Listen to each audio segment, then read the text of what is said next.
What's up, guys? Welcome back to Project Atticus. So we are coming back from a 6-week break that we took from episodes since buying our property here in Bryson City, North Carolina. And this week it's finally time for us to get started on our house build. So the project begins. Now, of course, I am starting to get a little bit sick, which is just perfect timing, but whatever, guess that's how that goes. Now, I'm here in Bryson City. Desiree and the girls, the family, are down in Florida still because Isabella has her annual MRI scheduled in Florida this week. So they're not able to come up until after that's done. Now, a lot's happened since we left you guys 6 weeks ago. First of all, Scarlett was born. She's healthy, she's happy, she's cute, and she is now very chubby. We produce big babies, man. I don't know what to tell you. But we're thrilled to have welcomed Scarlett into the world. She's awesome. You guys are gonna love her. We also sold Atticus 2. We have sold the boat. It was extremely sad saying goodbye to Atticus 2. A huge flood of memories came through in the process. But the good news is that we now have the money to pursue this house build. So we are 100% ready for this new stage of our lives. And I do want to give a shout out to our yacht broker, Josh McLean from David Walters Yachts. They are hands down the best brokerage when it comes to buying and selling blue water boats. So if you are in the market for a boat that can take you anywhere, I highly recommend checking out David Walters Yachts. Now, when we left you 6 weeks ago, we had mentioned that I was going to be joining a volunteer house build project where we were going to build a house for somebody who had lost their home in the floods from Hurricane Helene. And as it turned out, our involvement in that volunteer build project has fallen through. So the project is still going on, but unfortunately, we're not going to be able to be involved with it. It's just a handful of logistical issues that cropped up that made it not really work out. And so we are instead going to go headfirst into our own house build starting this week. Now, it's been a while, so I'll remind you that we bought a half-acre property here in Bryson City. It's a much smaller property than we had been looking for, but what we're planning to do with this property is we want to build the smallest house that we could be comfortable in so that we can build it as quickly as possible, have a home as quickly as possible, but also so that it'll be something that me with zero building experience can kind of sink my teeth into and learn as much about building as I possibly can with like the smallest possible project. And then the plan is once the house is complete, we're still going to buy a larger piece of property to turn into our mountain homestead. We can live in this house until we get the next house built on that property. So I think it's a really good first step for us in our journey to move our family into the mountains. So today I'm gonna get started with our very first project, and I'm gonna head into town to pick up some tools that I need.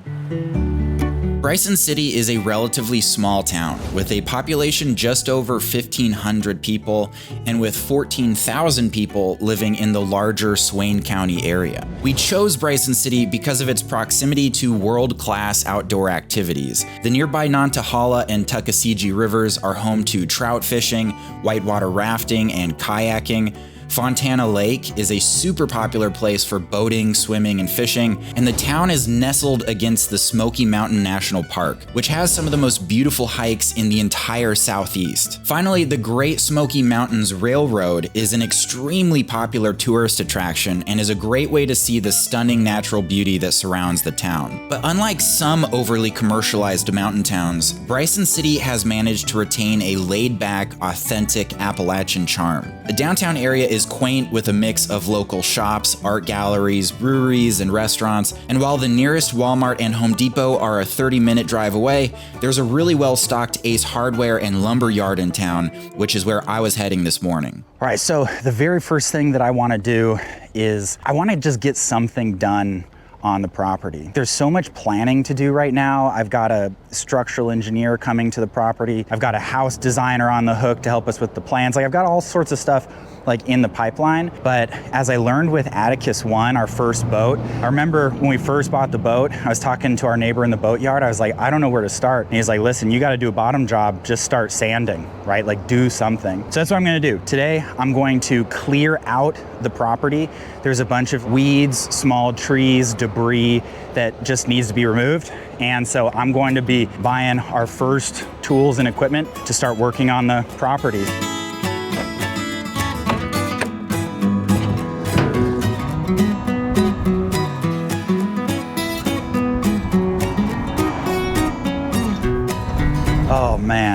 is so beautiful here, dude.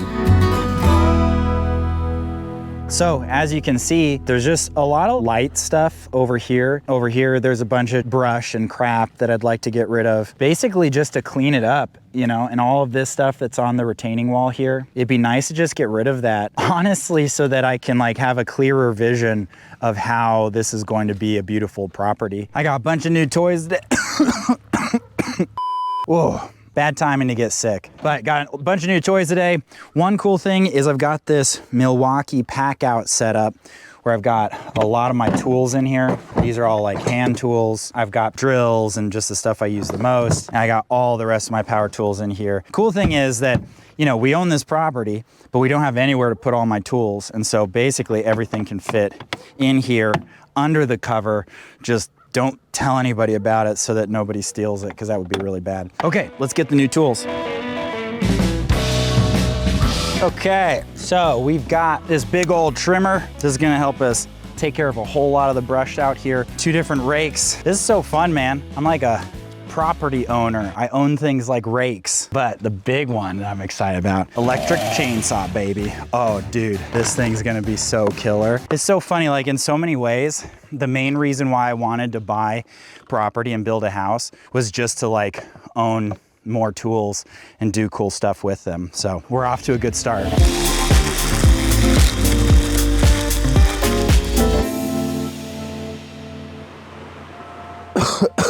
Oh man.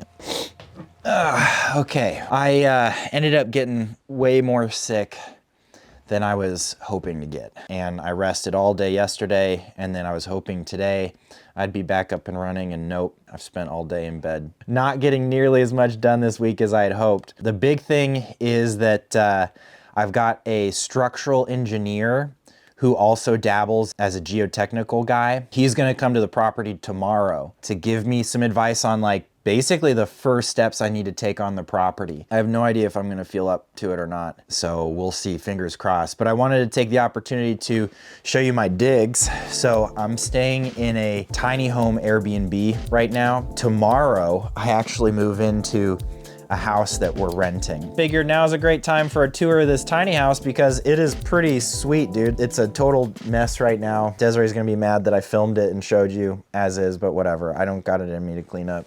So we got the stairs leading up to the sleeping loft, and that's a tiny little area just for the bed. Got a nice little table for 2 here. Got a little couch over there with my clothes on it. Got a little stove and prep area, washing machine that's out of order. Little refrigerator here, microwave coffee, sink, bathroom with a shower. So this place is super tiny, but like works really well for one person. It's been a great place for me to just recover. And then up here in the sleeping loft, this is a pretty sweet, cozy little loft. I always thought that something like this would be a big pain in the butt. And I gotta be careful coming up here not to hit my head because it is very tight up here. And a lot of tiny houses have this set up, but honestly for one person or even a young couple that doesn't need a whole lot of space, this is a pretty cozy, sweet little spot. Got a little skylight here. But the coolest thing about this Airbnb is definitely what's outside. We've got this really nice little deck area and then this beautiful creek back here. I can't believe it. It's like insanely pretty. This is the cheapest Airbnb I could find in the area. And yet look at this. I'm so thrilled to be living in this environment, you know, to get to experience stuff like this on a day-to-day basis and to let the girls grow up in an environment like this. Honestly, I can't wait to see Desiree and the girls. I miss them so much. I haven't seen them in a couple weeks because of my trip to Italy and then California. So anyway, I'm going to rest for the rest of the day and just seriously cross my fingers that I can meet the structural engineer tomorrow and that I'm able to move all my crap to the next house without passing out. So wish me luck.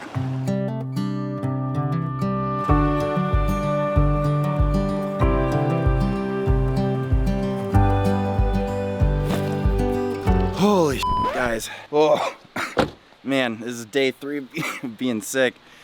And I feel terrible today. Today's my last day in the Airbnb and I'm going to the next house today. And so I had to be out of here by 10 a.m. and that was such a struggle. Oh, I'm feeling a little more with it now. Not really, actually. I'm gonna get to this next spot and just sleep nonstop. I do have the meeting with the structural engineer this afternoon. I think I'll be able to make it, but man, I gotta get to this house and just sleep, dude. Bye, tiny house. You were good to me. Okay. Dude, my body does not want me to move at all, man. This is nuts. Anything I do is exhausting.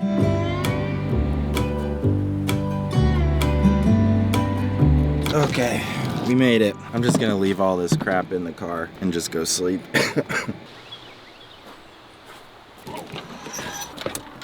Oh, praise the Lord. We're in. It's very nice. I'm gonna show you guys later. Right now, I'm just gonna go sleep. Oh my goodness, this is beautiful. Look at that. Oh yeah. Oh my God.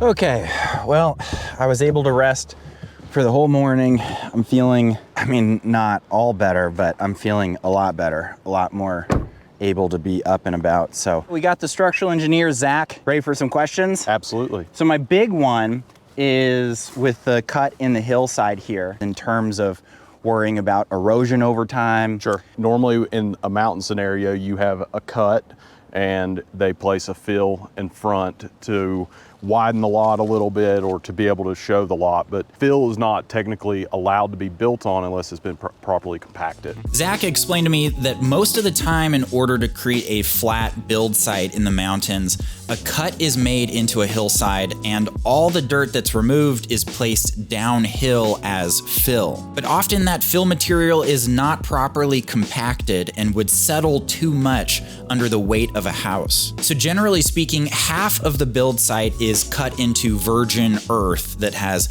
naturally compacted over hundreds of thousands of years, and the other half is full of loose, uncompacted fill. Now we could dig deep through the fill to build a deep foundation for the house, but that process would be complex and expensive. So he recommended that we try to design our house to have less depth so that the foundation would not rest over any of the fill. So then I wanted to talk about how we could stabilize the slope behind the house to avoid erosion over time. Depending on how far up there you owned, and where that road goes, you may be able to cut this back and put it on a more stable slope than as vertical as that is. And then you would be able to seed and straw and mat that. So I understand it correctly. The goal would be to excavate it back to create a gentler slope. That's basically. right, yep. It may be a hybrid approach too. Depending on this road, once we get up there and look at it, you may be able to build a little wall here and then excavate that area. So you'd have a wall and just a small portion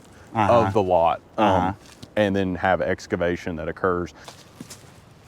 This is a lot better competent rock than originally thought, which could make excavation a little bit tougher. And it could have been a reason they stopped. I'd be curious if you had a contact of who excavated the lot as to, did they have a reason for stopping? Did this just get... That was my impression, yeah. Now, my understanding is they didn't have a very big machine doing it. I gotcha. And so once they hit this rock, they just stopped. Zach told me that there are several excavation companies in the area that are experts at dealing with situations just like this, and that our first step should be to get them out here to come up with a plan.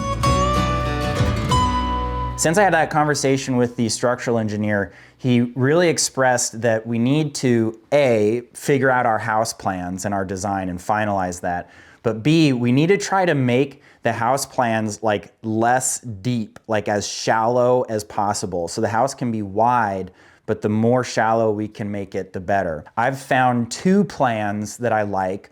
One is a bigger house that I love almost everything about, but it's a little bit too deep, right, compared to what the structural engineer was saying. So found another house plan that is shallow enough, but that makes too many compromises. So I'd like to speak with a house designer about how we could combine those two designs. And so a friend of ours, Jason, happens to be a house designer, and he's offered to help us out, so I'm gonna give him a call and see if we can figure something out. Yeah, so I sent you an email with two house designs that we're looking at. The reason I don't want to just switch over to the smaller house plan is mostly the great room. It doesn't get nearly the same effect with all the windows as you get with the bigger house plan. I think that's because with the bigger house plan, there's windows on either side of the large sliding glass door assembly. I mean, and also just the aesthetics of the bigger one I think are much better. Like that whole vibe that it's got going on in the front with the big picture windows, but then also I do love those big support beams for the, you know, the porch roof, you know, that extension of the roof in the front. There's two things that I like about the smaller house that I kind of prefer. I do prefer the large kitchen island. I like the fireplace. The bigger house has a stove there, which is cool. I'm super down for stoves, but when I look at it, there's no like sensible place for a TV. And so if we could kind of make it so that we could have a fireplace there in the corner where we could put a TV, that would be killer. Yeah, for sure. Super helpful, and I agree. Like looking at that larger plan, like the only bare wall is the one on the other side of the laundry. Then you're facing away from the view that you have. Right. Yeah, and I agree with you with that kitchen. That would be my first concept as well. That feels like my first apartment or something. That kitchen, it's like super kind of tight and cramped. Another big difference on how the two houses use that kitchen area is the fact that the bigger house has like an entry door on that back wall near the kitchen, whereas the smaller one doesn't, and so it uses that whole wall for kitchen space. And we really don't need an entry door back there. I think that the way that the smaller house is situated, where you basically enter through that sliding door at the covered porch, I think that that would be how we would enter the house. Like, I have no problem with that. My fight for if I were doing that plan would have been, is there a way I can manipulate the kitchen and laundry a little bit and get the door in the laundry and then extend the kitchen cabinetry all the way down to the wall so that I've still got rear access or mud access out, and I make the kitchen bigger at the same time. That's my favorite part about it, is like once we start manipulating exterior walls, we're going to be left with maybe some little fun surprises we didn't know we had with like some space or some area, or we may have to get completely creative and completely reimagine one side of the house or something. You just never know, but that's the fun of it. Awesome. Well, I really appreciate it, man. Yeah, man. Happy to help. Anytime and anything, just let me know.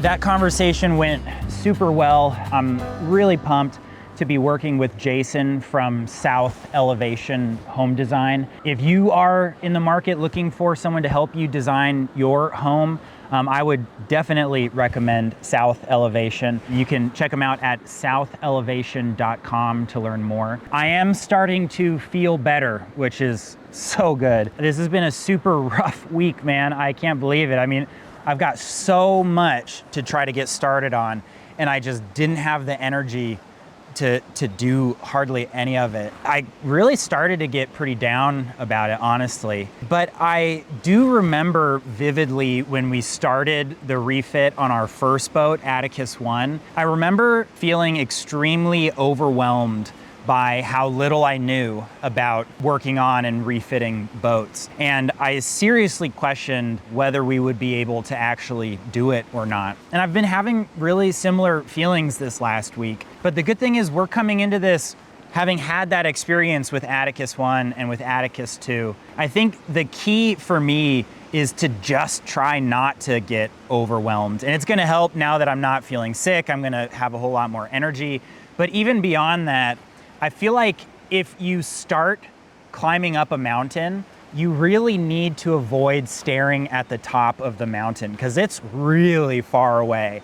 And if you're just obsessed with the top of it, it's just gonna be so demoralizing knowing how much you have to go to get to the top. And so what I learned from my experience with Atticus 1 is to stop looking at the top of the mountain and just look in front of me, right? Focus on taking one step after another. And I think that's all we've got to do here, right? I've got to focus on the projects that I've got right in front of me and just tackle them one at a time. So that's all we've got for you this week. Isabella's MRI did go really well in Florida. So she went through that just fine. You did so good.